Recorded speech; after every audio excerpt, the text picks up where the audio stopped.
Today we have another PMP success story conversation about to get started.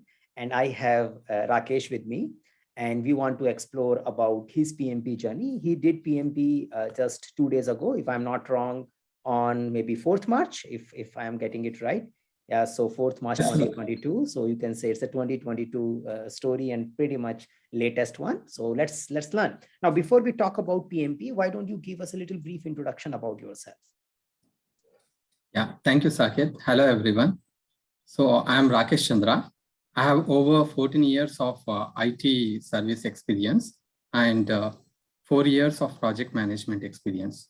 And my responsibilities include building a team, ensure team members are adequately trained, defining the team ground rules, building the shared understanding among the teams and stakeholders, planning and managing scope, schedule, budget, and resources, managing the quality of deliverables, and integrating the project planning activities, managing the communications, engaging stakeholders, and evaluating and deliver project benefits and value. Yes, Saket. Good. Yeah. So tell us something about your PMP preparation experience, like how you did it, what you felt, how was the overall experience for doing PMP certification? Yeah, sure, Saket. So before I decided on getting into the PMP, actually I approached Eisenbridge for the CSM certification. So my first target was to have the Scrum Master certification. So I did certification there with a 100% score. Shekhar Burra, the trainer, and I was very much impressed with his teaching style. And next I did CSPO under his training only. So during that CSPO training, I asked how difficult is the PMP exam, and what are the things that I need to concentrate on. So he said that CSM and PMP, the level of work is totally different, because CSM is comparatively very easy, and you need to work 20-25 times harder in order to invest that much more time to get the PMP certification. Okay, so I searched the Eisenbridge site and saw that the founder of Eisenbridge, Saket, himself is teaching PMP. So I thought the level of teaching would be great.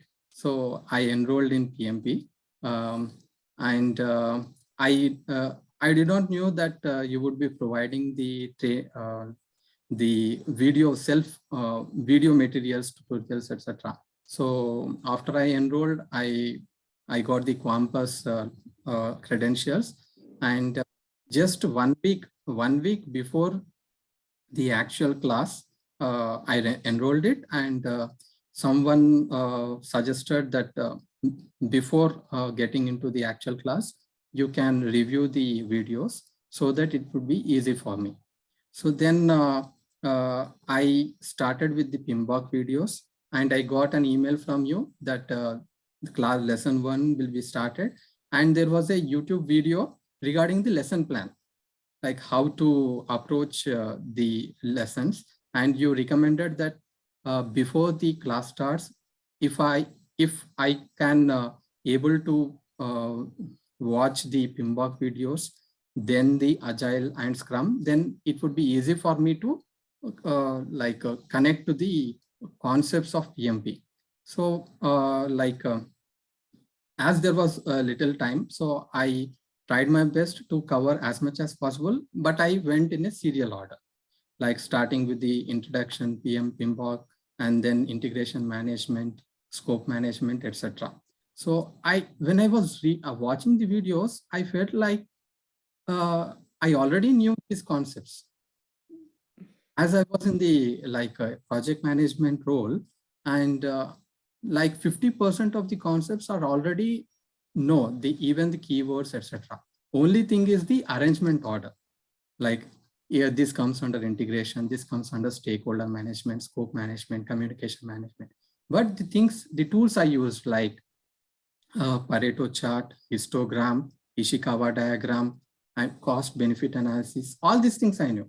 But management, it comes like I wasn't sure, but when I was watching the videos, it was pretty much easy for me. I was able to connect it with my daily work life. So then I thought, okay, before joining PMP, like with co-employees or my senior managers, whenever I used to connect with them, like we had a discussion about the PMP certification for the project managers.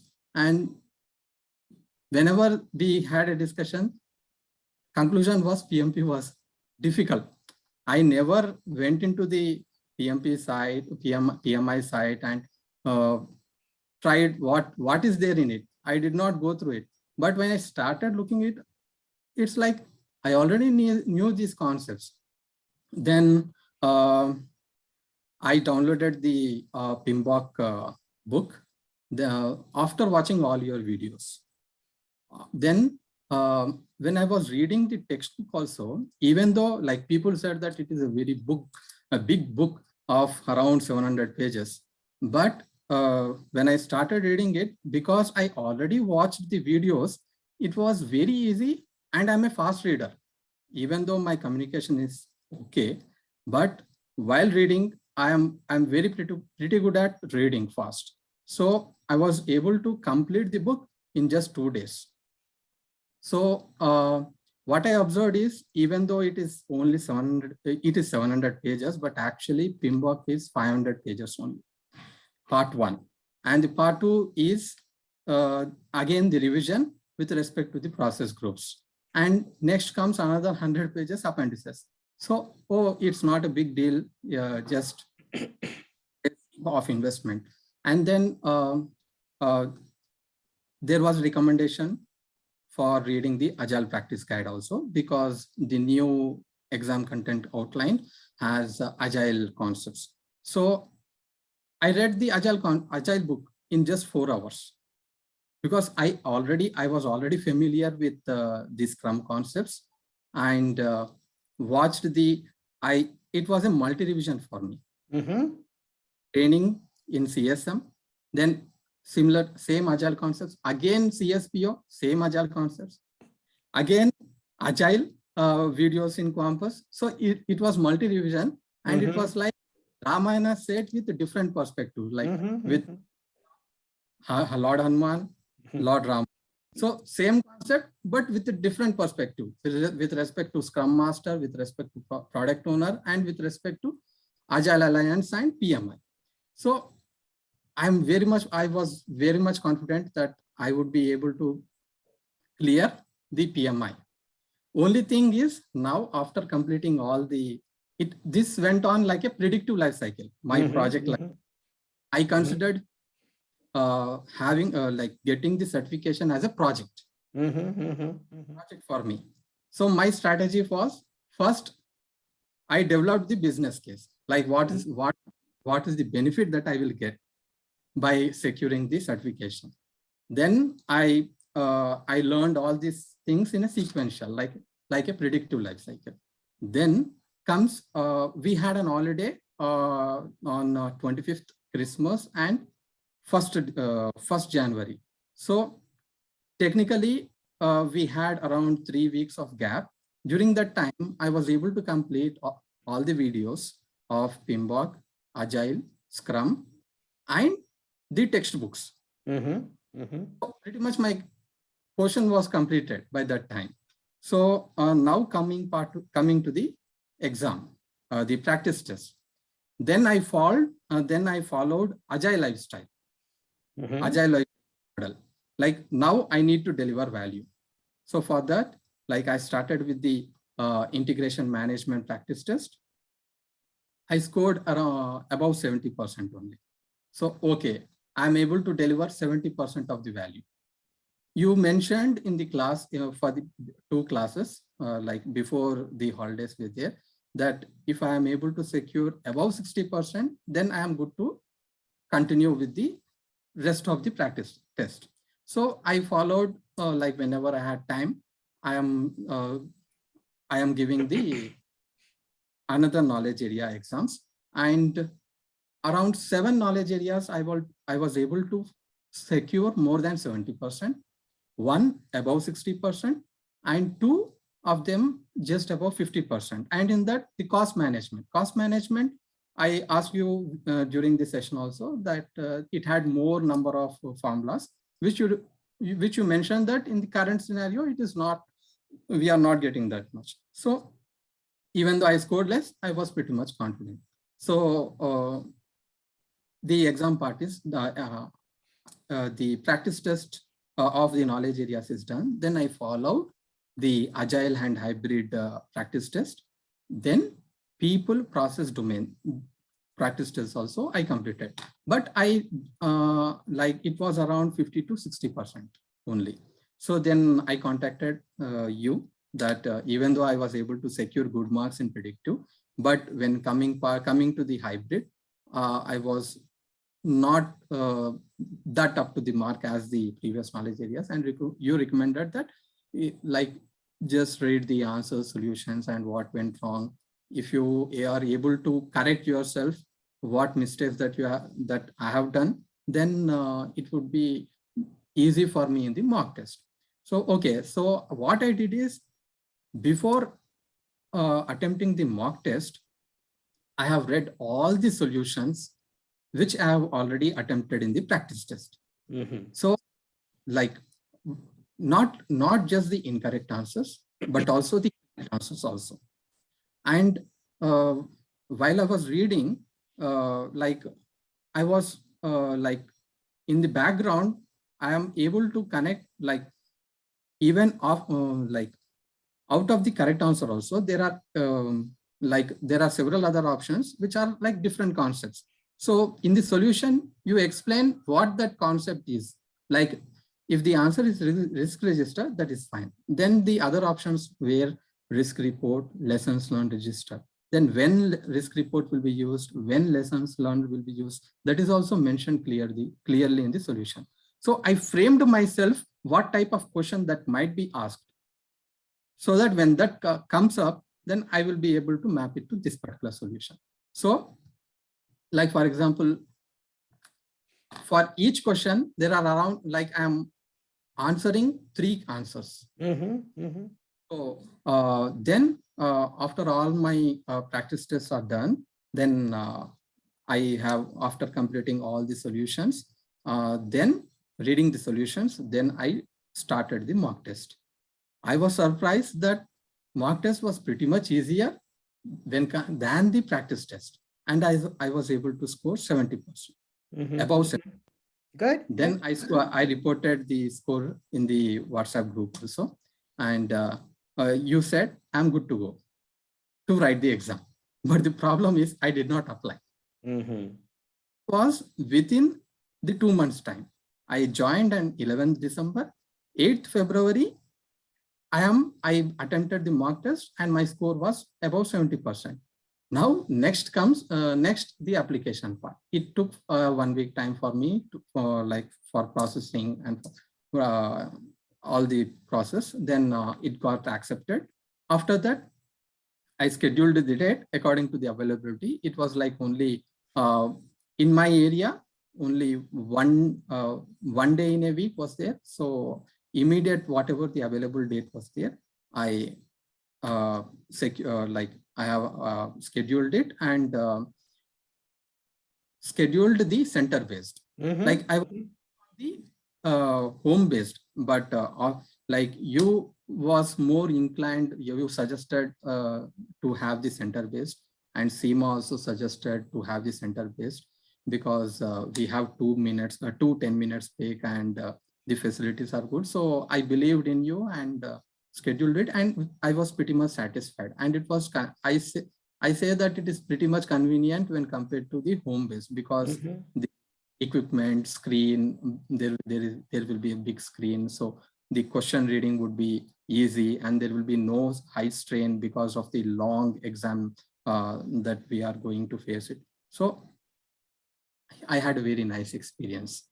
So Good. Yeah. I completed it Thank with good you. target. Yeah. Yeah.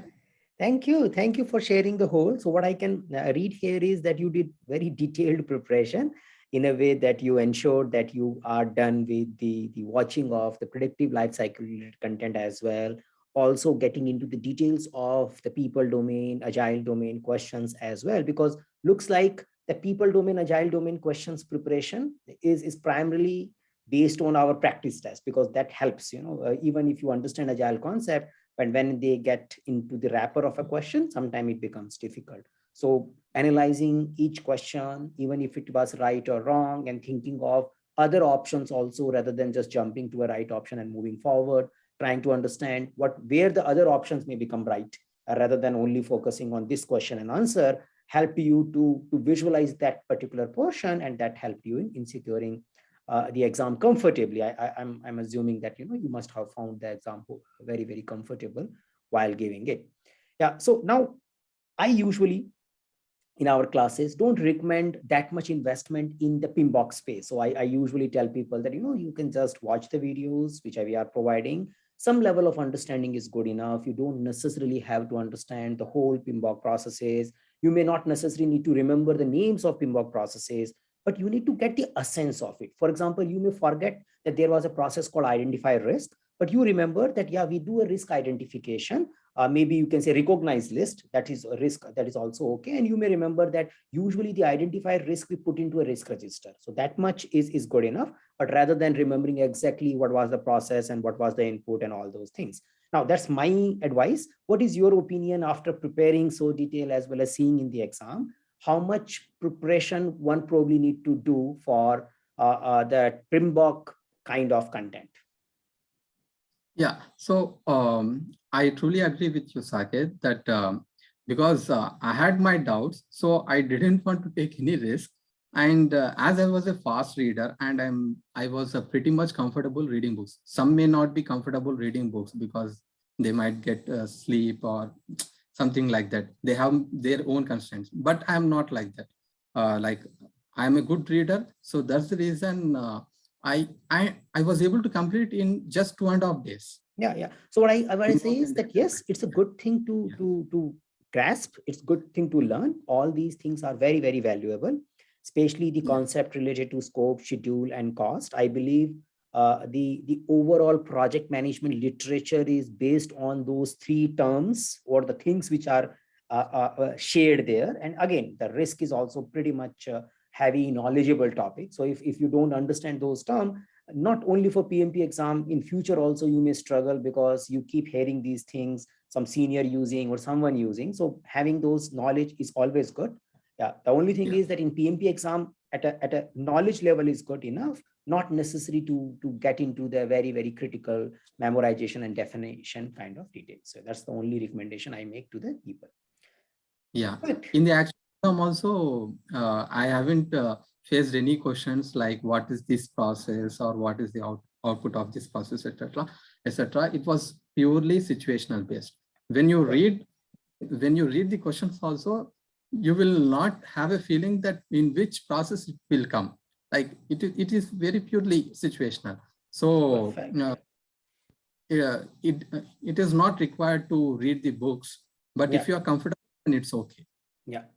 And the whole idea which I usually tell is someone comes and says, okay, if this doesn't require to read the book, can I go and give the exam directly without even looking into the PMBOK videos and all? Then I say that you can, yeah, provided you can understand the mock test without any discomfort. So if you can understand those situations and based on your knowledge, experience, you can navigate to it, then it's good. But if you can't, then better you get those terminologies right, because that helps you to build the foundation. So it's like a fine balance.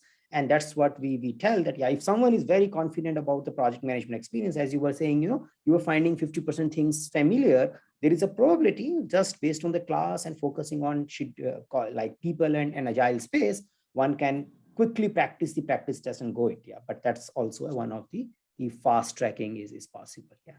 Yeah. So I mentioned 50% that I was able to connect it, and 30% where the concepts are were there, but I don't know the terminologies. Like Mm. our organization, we might have used this different approach. But when I read the book or the videos, it was aligning with my organization approach or what we used to do. So almost like 80%, it was matching what the PMBOK is saying. Yeah. Good. Yeah, so, that's an important point. That yeah. In your experience, the terms and the interpretation of the project management knowledge might depend upon the organizational language, glossaries, and terminologies. Some percentage of it may matches with the standard project management terminology, some may not. And going through the content helps you to clarify those doubts so that you are good at a good place. Yeah. Good. Yes. So, yeah. And how do you see these things different? So say you have been like, you have studied Scrum, Agile, you have been through CSM class, CSPO class, and then we taught you a mixture of Agile and project management again in the PMP class. Now, when you are dealing with this, now if someone comes to you and as a layman and asks you, how the Agile is different when it is taught in the Scrum Master class or when it is taught in the PMP class. So how would you respond to a question like this? Yeah. So in the CSM class, it will be taught with a Scrum Master perspective. What are the roles of the Scrum Master in while doing Scrum? And when coming to the Agile, like it not only Scrum, under it, there are several other Agile practices like Kanban and extreme programming. So all those concepts will be taught in the PMI. In the Scrum, only Scrum related artifacts will be taught. So, but the intent is the same. Whatever principles and manifesto Agile has, that is followed in the Scrum also. Yeah. So if you know Scrum, then you will be able to easily align with the other Agile related practices like Kanban, extreme programming. And in the PMI, we have just basic basic understanding. We need just basic understanding of those concepts, not in detail. Yeah. Perfect. So what I can say here is that usually my answer is, and I'm just trying to validate with you, that yeah, the Scrum is talking about the same essence of Agile, but in a particular format, which is a Scrum format. Yeah. When you do project management PMP based Agile study, you can say that we are looking at Agile in a project management framework or a project management approaches. So you may see those terminologies, those way of working, and inside it, that essence of Agile has to come out. And more or less, a lot of things will be overlapping, but yeah, there could be some specific project management thing like stakeholder, like risk, or like having a communication management plan. Maybe the Scrum will not tell you to have a communication management plan. It will just tell you that these are the 4 meetings and this is how things happens, and communication will be taken care on their own. But as a project, you need to think who all will come in an iteration or a sprint review meeting. So you can't just say people, whoever interested can come in, but you need to have a specific thing about it. And that's where your identify stakeholder plays a role. So you need to match your sprint review with stakeholder register and say, okay, who all should be invited? And if they are not coming in, what do I do about it? Maybe in the next sprint, I need to influence them so that they start coming into the meeting. Yeah, good. Yes, true, Saket. Yeah. And Great. most of the things, like apart from Agile, we get the hybrid also. So the questions itself are framed in such a way that they use the predictive lifecycle terminologies as well as the Agile, as you have used the stakeholder register. Similarly, it will be a mix-up of that. So you need to have the PMBOK terminologies, even though the percentage of questions coming purely on predictive or less, but as we are getting the hybrid, then we definitely should have strong hold on the predictive lifecycle terminologies too. Perfect. And I believe that's the unique offering of PMP program, where it tells that you may need to work in an environment because one approach may not be suitable for the whole big project. And you may need to have a mixed mode approach, and your approaches may also changes over time. Initially, you may start with adaptive, and then gradually it becomes more and more predictive once you start knowing more. So you should be ready to integrate with both as a project manager, as a professional, And when you are working, maybe some components are getting into predictive way of working. So you should be knowledgeable enough to understand what is their schedule is telling, what is their issues are, how they are producing their matrices, what is the meaning of a particular matrix. So having that both word knowledge is something I believe is the uniqueness of PMP exam. Yeah, yeah. That's an Yes. important thing. So yeah. Yeah. So that's another difference. We can say that when you are looking at Scrum, you are just looking at Scrum. But when you are looking at Agile oriented PMP exam, you should be ready to see the mixture of Agile and non-Agile thing as well. And that also one of the thing one has to consider. Okay, so when it comes to a leadership and people space, so like my default recommendation to everyone is, we can say it's a modern way of working with people, and which is pretty much aligned with agile way of working with people. But I would say it is nothing to do with productive or agile. It's a modern way of working with people, which is more about facilitation, coaching, training, developing, and make letting people make decision, decentralization. So what you felt about the people side of your exam preparation and the experience, like what kind of a things can be helpful to think about how to deal with people, yeah, in the PMP. Yeah, Saket. So coming to the people, like uh, there are like building a team. When we need to start a fresh project, then we need to build a team. So for that, we need to have ground rules, like the team will be in the forming stage, and then all the concepts that we learn in the PMI, the Duckman ladder, truly holds true in this scenario. Then the collaborating with the stakeholders and the project manager style also differs. Like his style will be in the directive style because the team needs the direction. Then supportive, um, uh, different project styles are there, right? So he has to turn his style according to the team behavior. So that and we need to apply emotional intelligence whenever the team member comes with his problems, and interpersonal and team communication skills are also important, and coaching skills, like not all team members are equal in IQ. Some are very aggressive, some are like they are knowledgeable but they don't talk in a group, but they work individually very well. So according to their style, a manager has to observe their skills, and if any person is lacking any skills, technical skills, or any of the other skills, like we need to coach them, mentor them. If there is any training going on in the organization which might shoot him, then we can recommend. So these kind of things we can develop with coming to the people domain perspective. Perfect. Also, like, yeah, similarly, like we had in the Corona time, like it was the first time that all team members are working at home.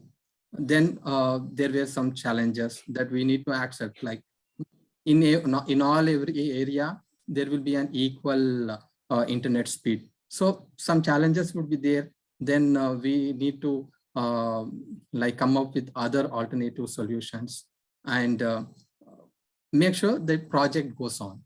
Okay, perfect, perfect. Of what the impediments that we face. Yeah. What I can say here is that the way our lesson 1, lesson 4, if I just use that term, especially for our clients, which are primarily focusing on people space, it's all about building team, developing them, facilitating the decision making, always finding the opportunities to coach and mentor, and developing individuals so that they can take care of their work, and always going into an empathetic way of dealing.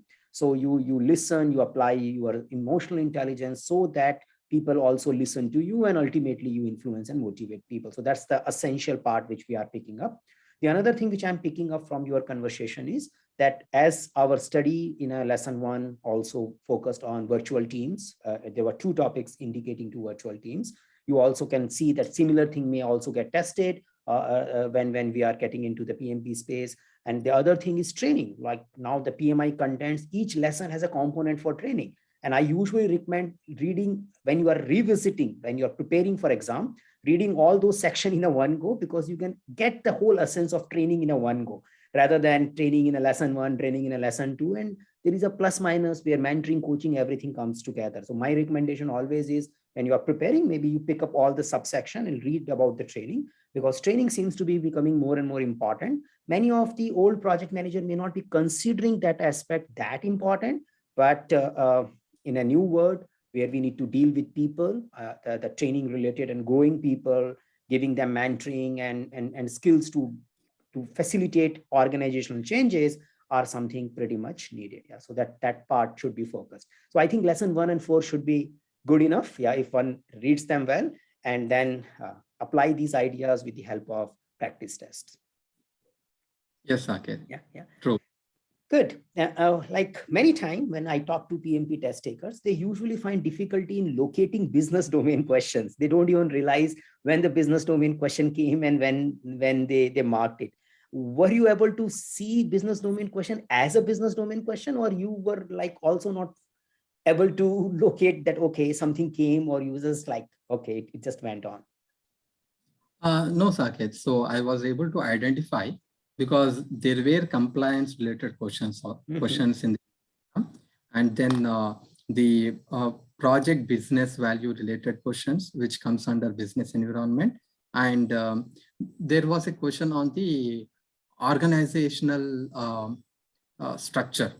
So we can say all the topics or the tasks which are there in business domain, yes, you could relate to. Many times people get bogged down into other terminologies. So that one of the first task of business domain is compliance only, as you are saying in. Yes. And then the second one talk about delivering business value, and finally talking about organizational change management and catalyzing playing as a catalyst role in the change thing. So good. That part was pretty much visible. And I believe it will give around 10, 12 questions to you because of 8%. And I think content is small enough and pretty much interrelated.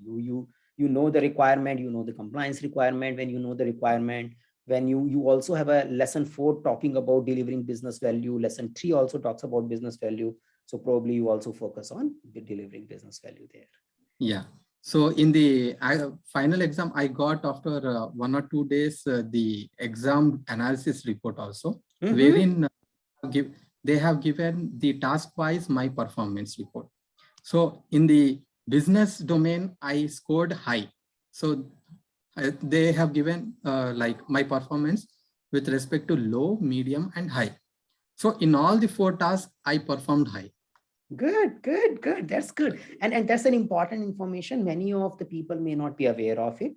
After you finish your PMP exam, even if you pass or fail in both the cases, PMI gives you a detailed report for each task. They tell you how you performed against each task. And that also revalidate the total alignment of PMP exam against exam content outline.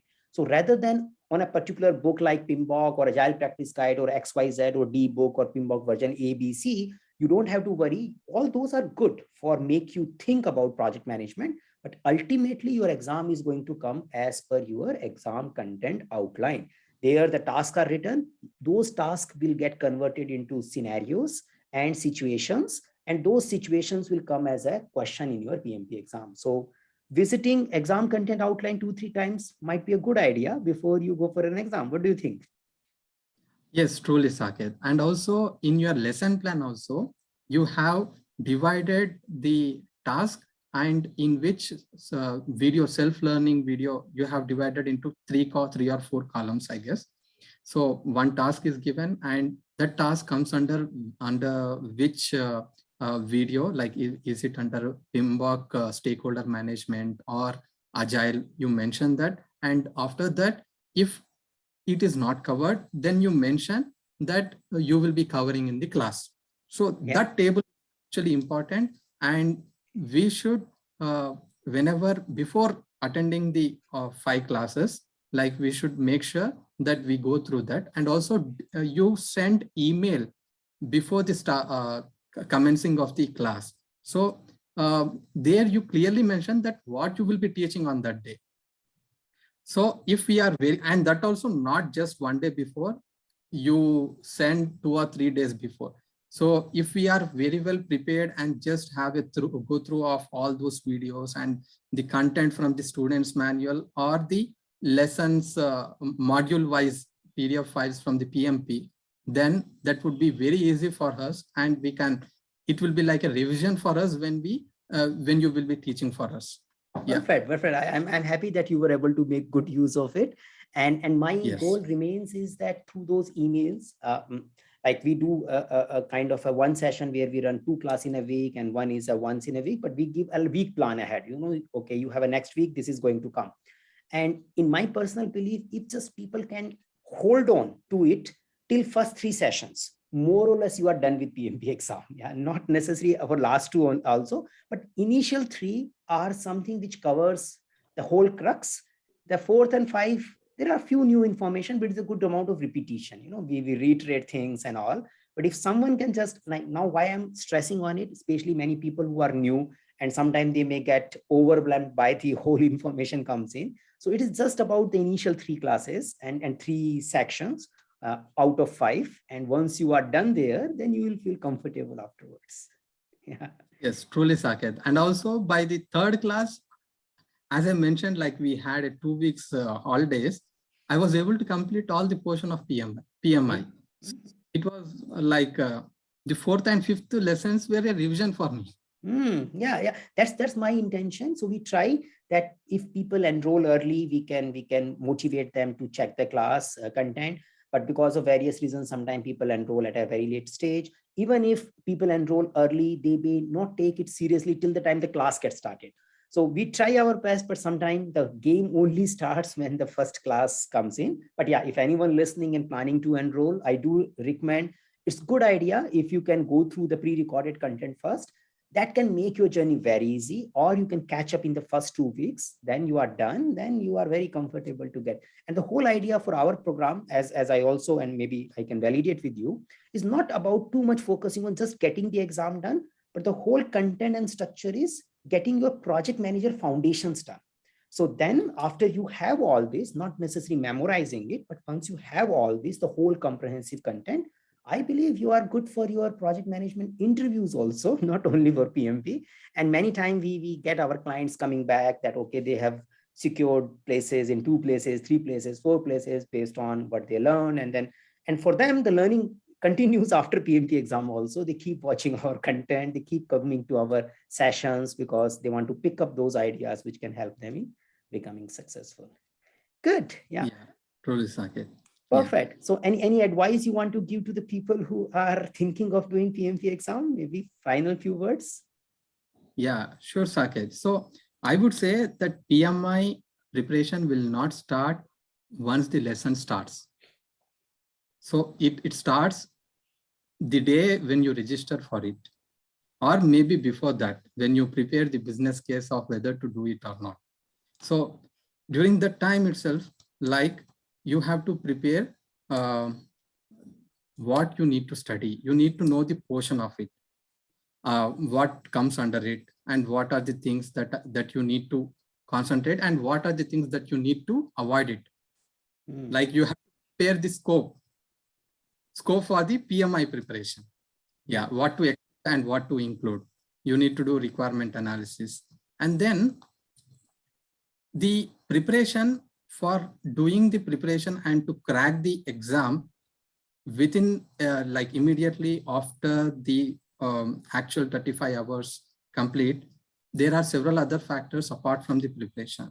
That is, I feel like the support from the family members like parents, wife and daughter are also very important, because they understand what our target is, and they will not disturb us while we are doing preparation. So my daughter, 5 years old, like she said, after observing many days, she said, "Dad always sits in front of the monitor whole day and night." So my wife candidly said that your dad has become crazy with the monitor. So that was the commitment that I have given. And I wanted to complete the PMP as soon as possible, because after the course completes, I feel any course completes, you have to write the exam as soon as possible, because the remembering power, usually for a human being, it decreases or degrades when you are not in touch with. So as soon as you complete, the more you, immediately you write the exam, you might score very well, even though you prepared less. Because of the lessons that you have attended, you might recollect. And also the second point, this is a small thing, but I observed that you mentioned in the email also that always on your video until unless there is a bandwidth issue or something like that. I feel that truly a very serious thing, because and many of us I see that did not on the video. Maybe it is a small thing, but I feel it is a very big for me, because when you on your video, you know that mentor is watching you and you yes and attentive. So when you off it, there will be different kind of like you go to the cell phone and on something like that. So your attention should be for all 8-7 hours. Your attention should be on the class only. Yeah. And another point is 1 week before the exam, I feel what I did is my portion was already completed and I did not learn anything. What I did is just reading all the questions, practice test question, mock test questions, and reading the solution. That only I did. And also while preparing the mock 1, mock 2, mock 3 also, what I did is I have calculated, I implemented the most likely, optimistic and pessimistic scenario. I implemented it. Like for the first mock test, I used optimistic scenario, like of having a fresh mind and attempted the exam. So I was able to score about 70. Then most likely, in that most likely, what I did is I did little bit of work, day's work. Then after that, not tired, I wrote it comfortably. Then I was able to score about 74%. Then I thought why I scored 74%, because I had a gap of, I took a gap of 1 week and then wrote mock test 2. But why I scored even after working, did the other works is I did revision. So the tacit mind and the recollection, whatever the thing I have already attempted in the previous questions or the scenarios that were there, I was able to easily recollect it. And in the third mock test, what I did is I wanted to know in the worst case, how would I perform with all the tensions and all. So after all the day's work, I started writing the exam at night. So I was really, really tired and took almost 50 minutes break, because like I took a nap and had dinner, even though the time was ticking, and I was able to score about 61%. So I was like, even in the worst case scenario, I will be able to score 61%. That was a confidence that I had. Like definitely I will be able to crack even in the worst case scenario. So while writing the actual exam, I didn't feel any discomfort, anything, because whatever, almost 85% of the questions, I felt like I already knew the answer before actually looking at the options. Good. Because those scenarios were already there, or already attempted, or already read while I was practicing in the practice tests or mock tests, etc. So it was pretty much easy for me. Yeah, Good. Sanjay. Yeah. Thank you. Thank you for taking time out and sharing the whole journey. And it was good to work with you in the last 2 months. Yes. And stay in touch. Yeah, you can keep visiting Yeah, sure, our clubhouse whenever you have some time. Maybe sometime just to observe, listen and whatever is happening. Yeah. Thank you. Mostly, I think that fear of failing stops us from trying or writing the I know, scheduling date. I keep reminding people, maximum what are you going to lose? $275. That's the only retake fee, because if you don't give the exam anyway, you are not certified. When you give the exam, many people ask me, how much percentage of your client pass the exam? I says, whoever gives the exam at least from last 1 year passes it. But there is another story. Good percentage of people have not yet given the exam. Yeah, so just don't get into that piece. Whoever is giving passing, that's a separate thing. But there is a good percentage which is not giving. So better we try it out, because in any way, by giving exam, failing and not giving exam, you are not certified in both the cases. So, but if you give the exam, there is a probability of certifying rather than just keep sitting. Yeah, that's the important part. Yeah. Also, the selecting the right coach and trusting the mentor guidance. For me, you always mention that write the exam as soon as possible. Only the worst case scenario, you will lose 275. But the experience of having that first attempt will help you in securing the next time. Yeah. So definitely believed in you, and I think I am the first one in that batch that I scored. Yeah, I think so. Yeah, I passed. I think so. Yeah. Good. Nice talking. Yeah, thank you. Yeah. Thank you, Rakesh. Yeah. Bye. Yeah. Thank you, Saket. Bye.